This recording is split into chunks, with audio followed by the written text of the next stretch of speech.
చినిమిల్లి వెంకటరాయుడు గారి ఆధ్వర్యంలో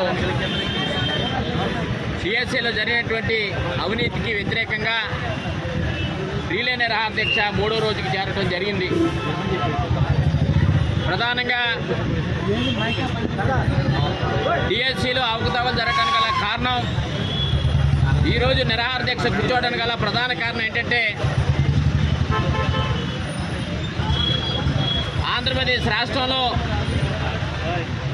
డిఎస్సికి సంబంధించినటువంటి ఎవరైతే బాధితులు ఉన్నారో, ఎవరైతే మెరిట్ స్టూడెంట్ ఉన్నారో వారిని పక్కన పెట్టి కూటమి పార్టీకి సంబంధించినటువంటి తెలుగుదేశం పార్టీకి సంబంధించినటువంటి నాయకుల్ని వారి యొక్క సానుభూతి పరులకి ఇలా ఉద్యోగాలు ఇచ్చే పరిస్థితి కనిపిస్తూ ఉంది కూటమి ప్రభుత్వం. ఉదాహరణకు మనం చూసినట్లయితే విశాఖపట్నానికి చెందినటువంటి నవీన్ అనే వ్యక్తికి నెంబర్ 1 ర్యాంక్ రావడం జరిగింది డిఎస్సిలో. కానీ నెంబర్ 2లో ఉన్నటువంటి సుబ్బారావు అనే వ్యక్తికి ఉద్యోగం ఇచ్చారు తప్ప నెంబర్ 1 ర్యాంక్ వచ్చినటువంటి నవీన్ అనే వ్యక్తికి ఉద్యోగం లేదనే విషయాన్ని సందర్భంగా ప్రతి ఒక్కరు కూడా గమనించాలి. కారణం ఏంటంటే 2012లో ఆనాడు ఇచ్చినటువంటి ప్రభుత్వం జీఓఎంఎస్ నెంబరు 76ని ఆఫ్ చేసి 2025లో కూటమి ప్రభుత్వం మళ్ళా జీఓఎంఎస్ నెంబరు 4/47ని కొత్త జీవో తీసుకురావడం జరిగింది.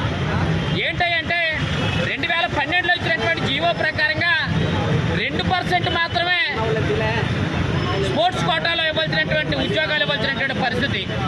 కానీ వీరు తీసుకొచ్చినటువంటి 2025లో తీసుకొచ్చినటువంటి జీవో ప్రకారంగా 3% ఇవ్వాలని చెప్పి ఒక కొత్త జీవోని సృష్టించడం జరిగింది. ఇచ్చిన కారణంగా ఎవరైతే తెలుగుదేశం పార్టీకి సంబంధించినటువంటి కూటమి నాయకులకు సంబంధించినటువంటి వ్యక్తులు ఉంటారో, సరైనటువంటి విద్యారంగంలో రాణించినటువంటి వ్యక్తులు ఉంటారో, వాళ్ళ దగ్గర 10 లక్షలు, 20 లక్షలు, 30 లక్షల రూపాయల ప్యాకేజీలు మాట్లాడుకుని ఇవాళ కూటమి ప్రభుత్వం వారికి కావాల్సినటువంటి వాళ్ళందరికీ కూడా డిఎస్సిలో పోస్టులు ఇచ్చినటువంటి పరిస్థితి మనకు కనిపిస్తూ ఉంది.